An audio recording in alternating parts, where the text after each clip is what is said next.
Hey guys, this is Eliza from Dusk Angel Reads and welcome back to my channel. So today we'll be wrapping up March and I'll also throw my haul into the end of this video just because I only actually hauled 4 books in March. So that doesn't really warrant a whole video just for itself, so I'll just throw them at the end. So in the month of March, I read books that I rated either 4 or 5 stars.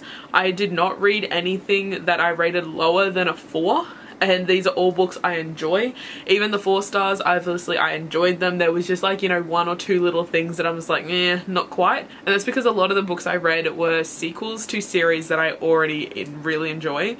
So it was bound to happen. So yeah, let's just jump in. I'll start with the 5-star books and then move to the 4. So the first 2 books I'll talk about together as they're both part of the same series. So in the month of March, I read We Three Heroes and Vardacia by Lynette Noni. This is the 5th book in the series, and We Three Heroes is a novella bind-up based in the series. So starting with We Three Heroes, as I said, this is a novella bind-up and it follows the 3 best friends of the main character from the Madoran Chronicles, Alex. So in this one we follow DC, Jordan and Bear.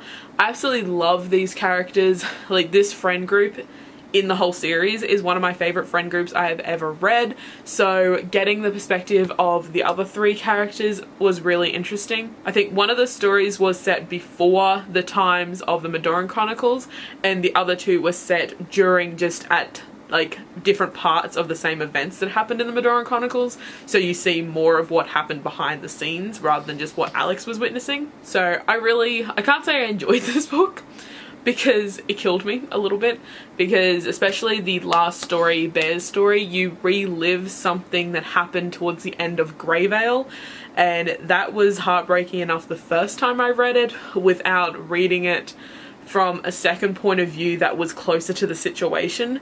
It killed me a little bit inside.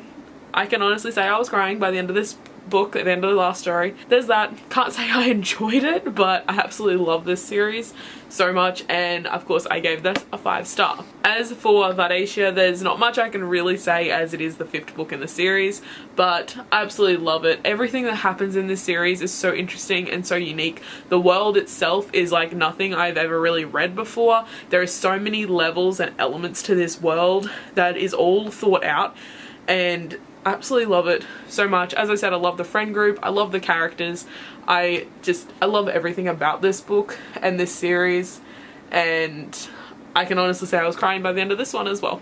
But that was more happy tears than how dare you fucking do this to me again, like in this one. So the next 5-star book I read was The Vanishing Stair by Maureen Johnson. This is the 2nd book to Truly Devious. This is a YA mystery and I absolutely love it. I love this so much. I love the setting of these books. This series is set at Ellingham Academy, and it's basically like an academy for select students that don't really work in the main education system, and it's true for our main character as well. She has a fascination in mystery and science behind mystery and all that type of stuff, and that's not something they teach in school. So they take students that have got these special interests and take them to Ellingham Academy and teach them what they actually need to know for what they're interested in, which I love the idea of. And it's also a school set up in the hills, and it's kind of like a boarding school type thing. There's multiple buildings and they all live on campus, and it's very like unique and mysterious because it was built so long ago, and it's just so interesting, and I love the mystery side of it. There is at no point where I was like, yes, this is going to happen, and then it actually happened. It was always me thinking, yes, this is going to happen, and then something completely different and like 10 times worse happens, and you're like sitting there like, what the fuck did I just read? But yeah, I absolutely love it. I love the main character. All the characters are so interesting and kind of felt out. Like in the first book there was a little bit of mystery behind the characters because you don't get to know them as much as you do in this one, but I really enjoyed it, and there is a 3rd book in this series coming out and I am so keen. And also this doesn't just follow what's happening in the present of this day. There's also a past plot happening, which is also a murder mystery kidnapping thing. So you're kind of like trying to figure out that mystery as well as the current mystery and how they like intertwine, and it's all confusion. but also amazing. And after you finish Truly Devious, you will have like 1,000 questions. They are answered in this book. But by the end of this book, you have a different 1,000 questions. So yeah, hopefully everything will wrap up nicely in the third book. Actually, I don't know if I want it to wrap up nicely. I feel like there should always be mystery with this world. It feels appropriate. Okay, so the next book I gave 5 stars to is Beastly Bones by William Ritter. This is the second book to Jacoby by William Ritter. And this is a YA paranormal mystery situation.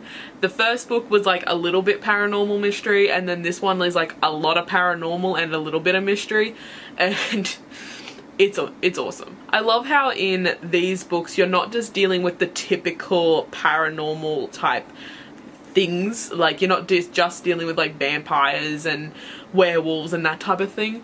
There's like all the other little creatures that you hear about as well that you probably not have heard of before, but they're somewhere in mythology or history, and they come up in this book and you learn about them, and it's weird and it's interesting and I love it. I love the main character. She's like one of those people who is like super intelligent and then also not necessarily typical strong. Like she's not strong all the time, but in the situation and when she needs to be, she will step up to that and fulfill everyone's expectations. So yeah, I absolutely love the main character in the book, and I also love Jacoby, who's more of a secondary character, but the books are really about him, and I love both of them. It's really interesting, very mysterious. You never expect what the plot is actually going to be. Like, it's kind of like Truly Devious. You expect something and then it's like 10 times more what the fuck than you expected it to be, and you're never right about anything. I'm sorry if like the angle and the lighting and everything just changed. My camera just fell on my bed. So this is why I film it with it here. So that way if it falls over that way, it hits my bed. If it falls over this way, it's gonna hit me. So, but yeah, it just fell over. So on to the last book I rated 5 stars, and that is The Wicked Plus the Divine Volume 5. What's this one called? Imperial Phase Part 1. So this is an adult fantasy graphic novel, and it's super interesting. I can't say I enjoy the characters. Like, there's so many characters and most of them are deliberately hateable. So there's that. But it's super interesting and I love the artwork.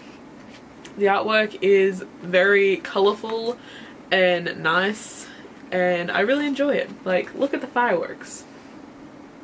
But this one also had at the start of it, which the other ones have not, it had like text that you actually had to read. Like, there's full pages of text, which I thought was really interesting. I kind of liked it because it's been so long since I read volume 4 that I was kind of like, wait, what happened? So reading that kind of let you catch up, because it was basically like interviews of what has previously happened with each of like the characters. So that was helpful, but it also annoyed me to some degree. So yeah, the god that's speaking has text quotes, but the interviewer doesn't. So it gets a little confusing about like what is she thinking and what is she actually saying. That got a little bit confusing, but it was helpful. And I think if you're reading these back to back, I wouldn't bother reading that because it didn't give me anything I didn't already know before. It was just more of like a little refresher. So if you're reading 4 and 5 back to back, just skip that and jump straight into the main novel, because it doesn't actually add anything. But yeah, still gave it 5 stars as I enjoy these and I love the artwork. Now onto the 4-star books. So the first one is Mortal Engines by Philip Reeve. This is it YA or middle grade? I feel like it's YA, but like the younger side of YA. I can't remember how old they are, but they do act a bit childish. So anyways, but yeah, it's a sci-fi. So this book is very interesting. Like, the world mainly is extremely unique and different, and it's not something I've ever read before, ever heard of before. So basically in this world, Earth itself has like died, and the cities and towns live on wheels basically. So they like travel around the surface of Earth and eat each other. Basically, like, each of the cities eat the smaller cities to get more stuff. it's weird. That's what I mean. It's very interesting, very weird. And this recently came out as a movie. I think if done well, the movie could be like super interesting, and just, yeah, how I'm picturing like the cinematic style of it, like the actual visuals, would be super cool. So yeah, I mainly gave this one a 4 stars as, like I said, some of the characters acted a bit childish, and I didn't absolutely love the characters. They annoyed me slightly at some points, but the world and the plot itself made up for that. So I still gave it 4 stars. I still enjoyed it, and I did listen to this one on audiobook. Can't remember if I said that. And I do recommend the audiobook. It is quite well done. So the next book I read and gave 4 stars to is Warrior of the Wild by Trisha Levenseller. So this is a, I'm pretty sure, standalone YA fantasy. It was super interesting. I really enjoyed the world and the characters, and the plot was very, not necessarily fast paced, but it was like fairly action packed and intriguing, and it kept me like wanting to read it. And the only thing I didn't like, and the reason this got 4 stars and not 5, is because of the romance. And I actually debated putting this down to like 3.5 stars because the romance was horrible. I'm sorry, the romance was horrible. It was like typical YA tropey romance, insta love and all. Didn't enjoy it whatsoever, like whatsoever. So there was that. But I enjoyed the characters separately. It's just together it was very tropey, and it was very forced. Like very forced. There's 2 guys in the forest, there's 1 female. One of them's gonna end up with the female, and of course it's the handsome one. So I did also enjoy that there is representation in this book. There is a gay side character, which was pretty interesting. So I enjoyed it overall. The romance can fuck off, basically. Did not enjoy that one little bit. So the next book I read is Two Can Keep a Secret by Karen M. McManus. This reflects really badly. This is a YA mystery, and I really enjoyed it. I gave it 4 stars. I can't say it was like 100% favorite because there was some points where it was slightly predictable and slightly like, come on, let's get on with this. But for the most part, it was really interesting. It was fairly fast paced, and I really enjoyed the characters, especially the main character, and I really liked that the main character was a twin, which I don't think is something I've ever read before. There's always like, well, not always, but there's twins like as side characters, but I don't think I've ever actually read from the point of view of a twin, which was very interesting, and I enjoyed that. I also love the setting. The town was like kind of mysterious and dark, and then there's also this horror themed theme park in the town, and that's where a lot of the book is set. Well, it's where a lot of the shit happens. So yeah, that was super interesting, and I really enjoyed it.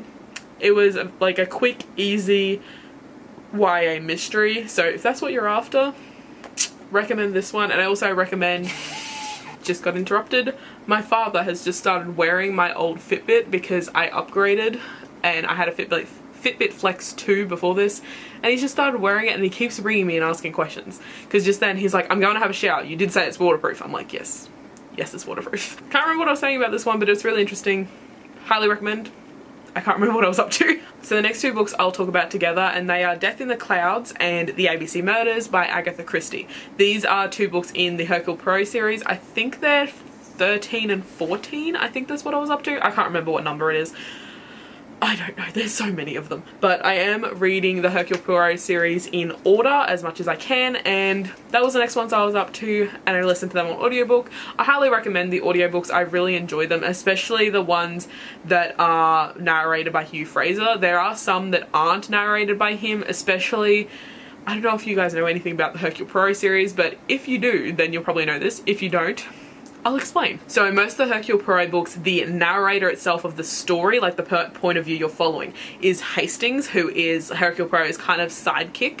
But on the odd occasion, sometimes Hastings not part of it, so you're following like a third party person, like someone who's not Poirot and not someone he knows but is somehow connected to the mystery, or is like in the same place at the same time type thing. So on odd occasion there will be other narrators, especially if the point of view is from a female, there will be a different narrator, but most of the time the narrator is Hugh Fraser for all of Hastings stuff.